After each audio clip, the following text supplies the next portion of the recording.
Assalamualaikum warahmatullahi wabarakatuh. Mahasiswa sekalian, pada pertemuan ini kita akan menyatukan seluruh pemahaman yang telah kita pelajari dari awal hingga pertemuan terakhir dalam satu gambaran besar sistem otomasi industri.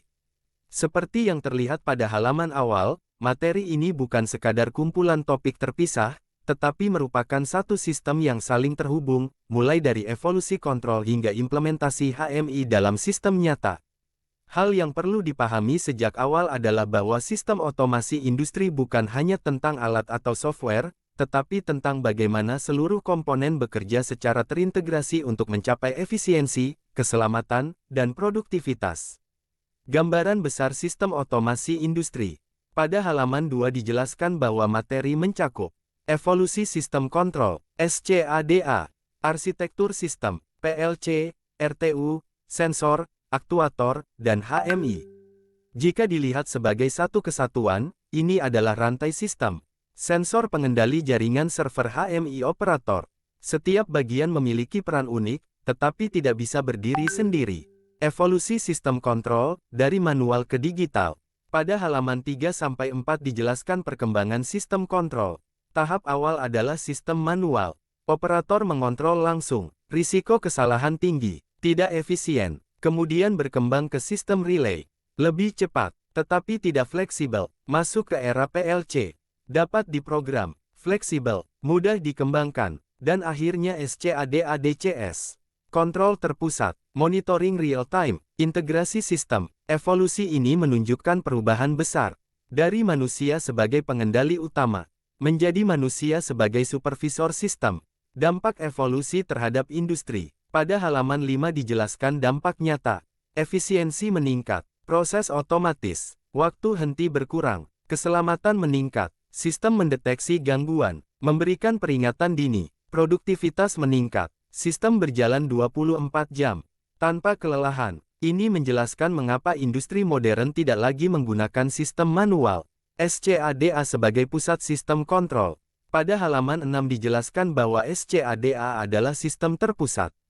SCADA berfungsi sebagai pusat monitoring, pusat kontrol, pusat data. SCADA memungkinkan operator memantau dari jarak jauh, mengontrol sistem, menganalisis data. Ini adalah otak dari sistem otomasi modern. Fungsi utama SCADA dalam praktik. Pada halaman 7 dijelaskan fungsi SCADA. Monitoring real time. Operator melihat kondisi sistem secara langsung.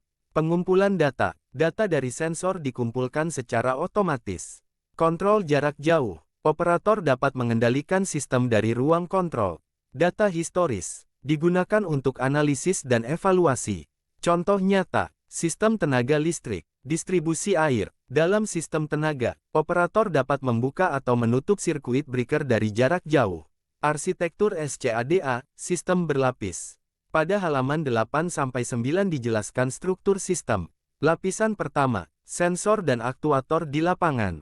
Lapisan kedua, PLC atau RTU sebagai pengendali. Lapisan ketiga, jaringan komunikasi. Lapisan keempat, server SCADA. Lapisan kelima, HMI sebagai antarmuka operator.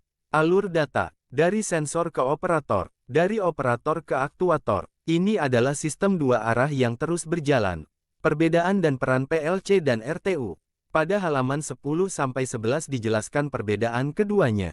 PLC digunakan untuk kontrol lokal, respon sangat cepat, digunakan di pabrik. RTU digunakan untuk komunikasi jarak jauh, hemat energi, digunakan di gardu atau lokasi terpencil.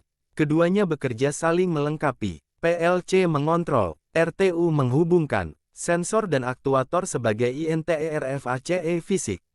Pada halaman 12 dijelaskan integrasi sensor dan aktuator.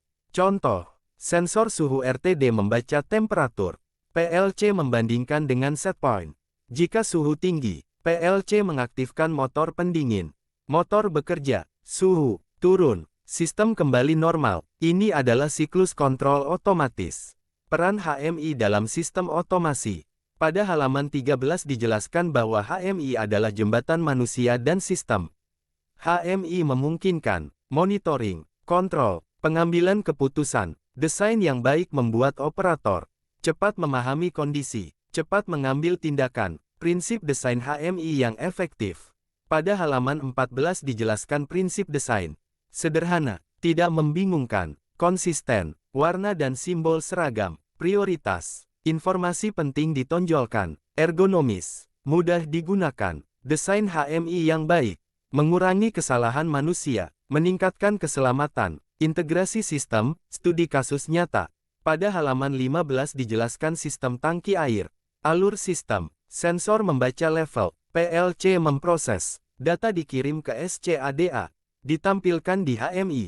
Operator dapat mengontrol, kondisi level rendah, pompa on, kondisi penuh, pompa off. Ini adalah contoh integrasi lengkap sistem otomasi.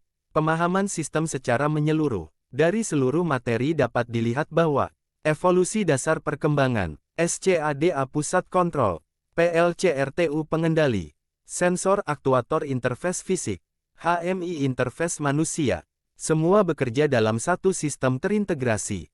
Relevansi dalam industri modern. Dalam dunia industri, pabrik menggunakan PLC dan SCADA, sistem tenaga menggunakan RTU, monitoring menggunakan HMI. Engineer harus mampu memahami sistem, menganalisis alur, merancang integrasi. Penutup, mahasiswa sekalian, dari seluruh pembahasan ini dapat dipahami bahwa sistem kontrol dan otomasi industri adalah sistem yang kompleks namun terstruktur, yang menggabungkan berbagai komponen menjadi satu kesatuan yang bekerja secara harmonis. Seorang engineer yang baik tidak hanya memahami satu bagian, tetapi memahami bagaimana seluruh sistem bekerja bersama. Kemampuan memahami integrasi inilah yang akan membedakan seorang mahasiswa dengan seorang profesional di dunia industri. Terima kasih atas perhatian dan partisipasi mahasiswa sekalian. Wassalamualaikum warahmatullahi wabarakatuh.